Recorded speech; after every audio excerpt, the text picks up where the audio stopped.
The conference room went silent when the mechanic, grease-stained jeans, calloused hands, and all, walked in. Executives turned. Her assistant gasped, but the billionaire CEO didn't flinch. Because in that moment, she realized something terrifying. She was in love with the man the board had just voted in as chairman. Before we dive in, drop a comment with where you're watching from, and don't forget to hit subscribe for more videos like this. Let's begin. Step back. The woman barked, heels clicking dangerously close to the oil slick on the garage floor. Caleb Reynolds didn't flinch. "Ma'am," he grunted, tightening the final bolt under the hood of a wrecked Bentley. "You're standing in brake fluid. That's a lawsuit in Louboutins." The woman paused. Elegant. Controlled. Hair slicked back like a queen walking into war. She glanced down, sighed, and stepped back with an eye roll. "I told the driver not to bring it here. I wanted it at the dealership." "And yet," Caleb said, finally standing and wiping his hands on a rag, "you came to the one shop in Brooklyn where things actually get fixed." The woman hesitated, surprised. "You know who I am. I fix machines. But I know faces. Eleanor Hart. Hart Tech CEO. You're on the cover of Forbes every 3 months." He motioned toward her car. "Your engine had a cracked cylinder. The dealership would have charged you 20 grand. I charged 12.50. Eleanor stared at him like she wasn't used to being spoken to like that, especially not by someone with dirt under his fingernails. "You're good," she said softly. "I'm a single dad with bills. Being good ain't optional." She tilted her head, curious now. "You have kids?" "Yeah. One. 6 years old. Name's Gracie. She's probably drawing dinosaurs on my office walls as we speak." Eleanor's lips twitched. "That's illegal, you know." "What is?" "Being this decent in New York." And just like that, something shifted. The woman who barked at men in suits suddenly asked Caleb if he wanted coffee. She stayed for 15 minutes. Then 20. Then 2 hours. When she left, she had grease on her heel and a strange smile on her face. And Caleb? He stood in the garage, blinking, wondering what on earth just happened. But the story didn't start there. No, it started the day Eleanor's past came crashing into her present, and Caleb ended up standing between her daughter and a gun. 2 weeks later, Eleanor Hart's world was chaos. The press was hounding her over a failed AI prototype. Investors were threatening to pull funding, and her 10-year-old daughter Ava had received a threat note at school. Anonymous, ugly, and real. "Get security," the board said. "Call the police," her assistant begged. But Eleanor wasn't just a CEO. She was a mother. A terrified one. So she did something unthinkable. She drove straight to Caleb's garage. He was under a Dodge Ram, humming Springsteen, when he saw her heels again. She looked different this time. Smaller, paler, frightened. "Can we talk?" she asked. He wiped his hands slowly. "You all right?" "No," she said, voice cracking. "Someone threatened my daughter. I don't know who to trust. My own people could be leaking." "I'm not your people." "I know. That's why I'm here." Caleb didn't speak for a moment. Then he nodded once. "Let's go." The next 24 hours felt like a war zone. Caleb rewired Ava's alarm system, patrolled their building, and scanned the apartment like a man who'd seen real danger. Because he had. Eleanor didn't know the full story, but she saw it in his scars. The way he held a flashlight like a weapon. The way he slept sitting up in the chair by Ava's door. Gracie joined them the next day, wide-eyed and brave, instantly becoming Ava's protector. "You don't have to stay," Eleanor whispered after 3 nights. "You're not being paid." "I'm not doing this for money," Caleb said. "I know what it's like to be scared. My daughter had seizures when she was a baby. I used to sleep with one shoe on and the car keys in my hand." Eleanor didn't cry often, but that night she did. Quietly, in the hallway where no one could see. She had built empires, faced down billion-dollar lawsuits.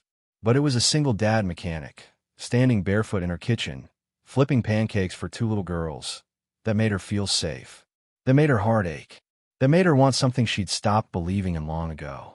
But falling for Caleb? That wasn't part of the plan. And it got even more complicated the day she saw him walk in her own boardroom and sit at the head of the table. Monday morning, Eleanor walked into Hart Tech's headquarters like she always did. Heels sharp, hair flawless, nerves steel behind a perfect red lip. The board was waiting. They had called an emergency session after rumors leaked about the threat to her daughter. Investors were panicking. PR was bleeding. And worse, Someone inside was selling confidential prototypes to a competitor. She was ready for a fight. What she wasn't ready for was Caleb. He was already seated at the end of the long obsidian boardroom table when she walked in, wearing a suit. A real one. Charcoal gray, tailored. The same hands that fixed carburetors were now steepled calmly over an embossed leather folder. And everyone was watching him. Her CFO, Marla, cleared her throat. "Ms. Hart, this is Mr. Reynolds. He represents Reynolds Innovations, our newest primary stakeholder." Eleanor blinked. "What?" Caleb looked up, eyes calm but unreadable. "Morning, Eleanor." She blinked again. He'd said her name like a thunderclap. "Not Miss Hart. Not ma'am. Eleanor." The room swayed. "You represent who?" she asked, but her voice came out thinner than she'd intended. "Reynolds Innovations," he repeated, standing now. "My late uncle left me controlling interest in 3 vertical R&D firms. One of them, Trueform Technologies, was one of your silent backers. I consolidated their voting shares last week." "No," she whispered. "That's not." "It's real," Marla said. "Confirmed." Eleanor stared at Caleb, as if seeing a stranger. The man who spent his days under hoods and oil pans now owned enough stock to challenge her decisions. He watched her closely. "You're not here to take the company," she said, voice low. "You're here because of Ava." Caleb's expression softened just slightly. "Partly. And the rest." His jaw flexed. "I'm here because someone on your board sold out your daughter's safety. I'm here because there's a mole, and your life is a mess of sharks and suits. And I'm here because I care." The board murmured. Eleanor swallowed hard. "You care?" "I do," Caleb said quietly. "I cared when you sat on the garage floor and colored with our girls like it was the only place you belonged. I cared when I saw how you held Ava like the world could end if you blinked. And I care now, because someone threatened that world." He turned to the table. "This company's bleeding. Your AI division has been compromised. And if none of you have the backbone to clean house, then I will." The room fell dead silent. Eleanor had built Heart Tech brick by brick. But at that moment, standing across from Caleb, she wasn't the CEO. She was a woman caught between pride and something far scarier, hope. Later that day, she found him alone in the glass-walled executive office the board had assigned him. "Why didn't you tell me?" she asked. Caleb leaned back. "Would you have let me near your daughter if I told you I owned part of your company?" She sighed. "Probably not. That's why." He stood, walked toward her slowly. "I'm not here to take your power, Eleanor," he said, voice low. "I'm here to protect the only part of this company that actually matters." "What's that?" "You." For the first time in her life, she didn't have a comeback. And maybe, just maybe, she didn't want one. 3 days passed. The board meetings grew more volatile. The mole hadn't been identified yet, but the pressure was building like a cracked pipe ready to burst. Caleb attended every meeting, quiet, composed, analyzing everyone like a mechanic listening to an engine's rattle. Eleanor watched him from across the glass room and hated how much she relied on his presence to breathe. She had faced acquisitions, lawsuits, and industrial espionage before, but this was different. Because this time, someone had targeted her child. And the only person who made her feel less like a failure was the man, now holding power in both her boardroom and her life. But not everyone welcomed him.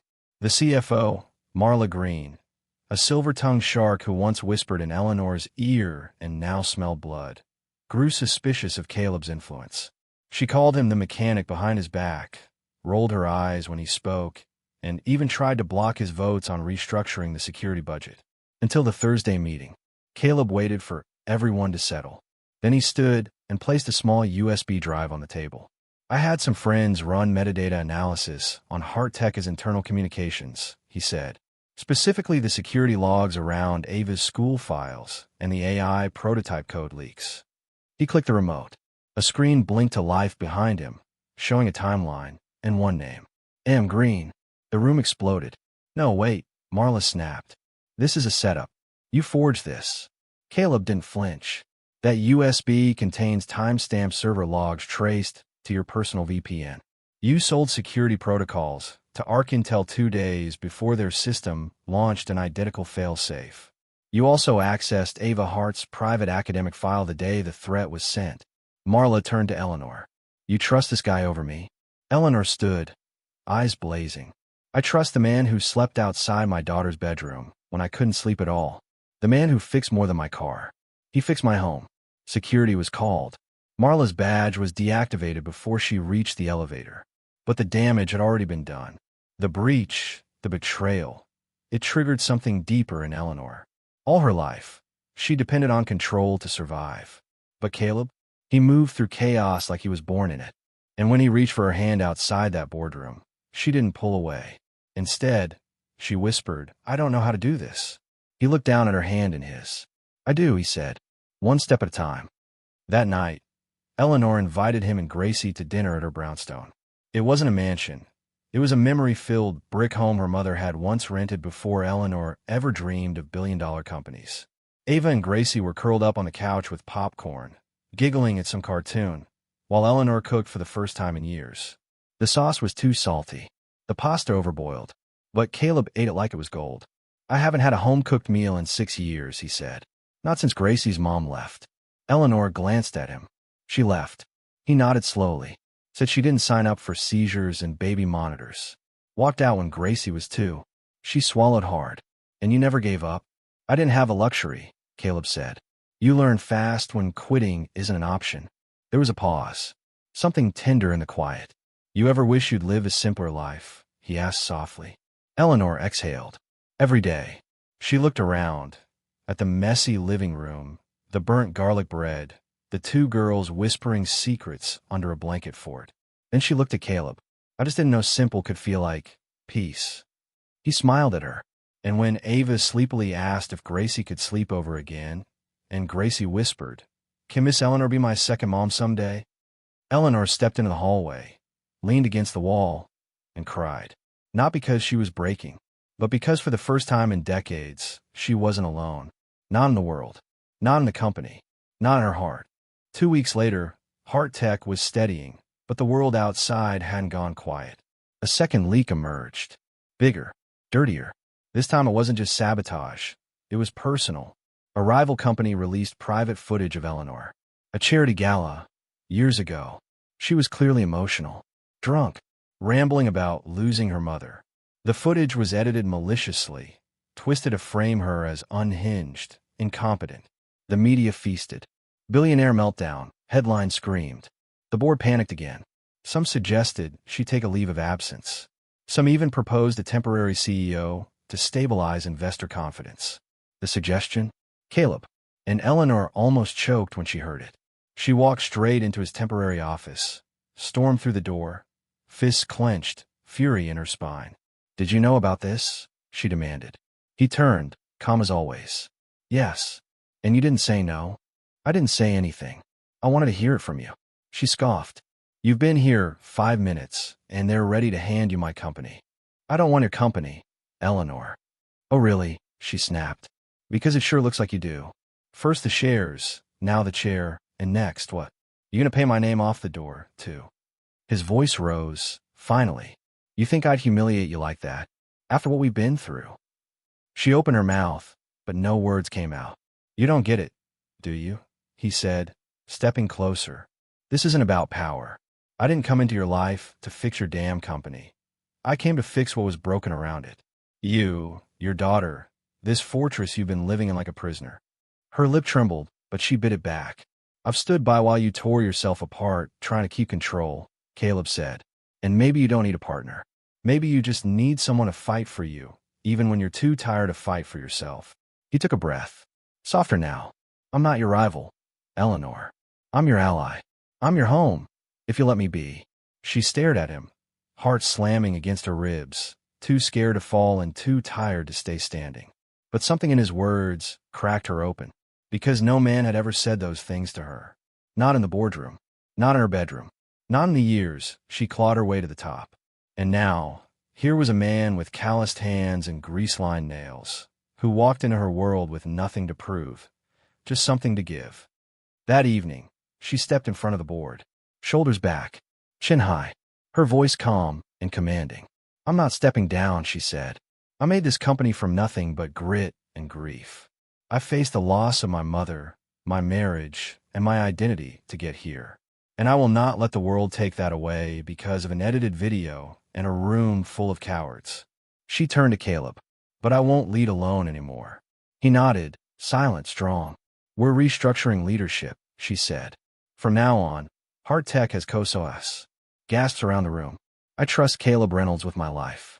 He's the only person in this building who's protected what matters most to me. Not out of loyalty to the brand, but out of loyalty to people. She looked down at Ava, sitting with Gracie outside the glass wall. And in a world driven by numbers and data, maybe it's time someone ran this place with a heart. The board voted, unanimously. Not because they were convinced, but because they knew something had shifted. Something bigger than stocks and headlines. Something they couldn't buy or threaten. Months passed. Heart Tech bloomed under their dual leadership. Eleanor and Caleb didn't announce their relationship. They didn't have to. It was in the way they shared a glance in meetings. The way Gracie called Eleanor Elle, and Ava drew family trees with Caleb's name beside her mom's.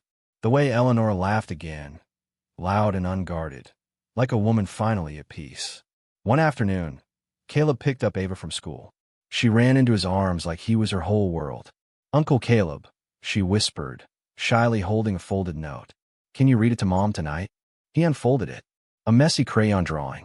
It said, "Thank you for being my dad," even if nobody said it out loud. Caleb stared at the note for a long moment, then blinked back tears. That night, he slipped it under Eleanor's office door. With a new note. Let's make this official. I want to adopt her. And marry you. In whatever order you say yes. Eleanor didn't say yes right away. She walked out of her office, barefoot and teary-eyed, stood in front of Caleb in the hallway, and pulled him into the fiercest, most honest kiss of her life. Then she whispered, "You came into my life to guard it, but you ended up saving it." And from that moment on, there were no more walls. No more boardrooms where she stood alone. No more headlines that could shake her. No more quiet dinners with an empty chair. Because love, like real leadership, doesn't arrive wearing a suit. Sometimes, it walks in wearing a grease-stained shirt, holding a child's drawing, and sits at the head of your table, not to take your place, but to share it.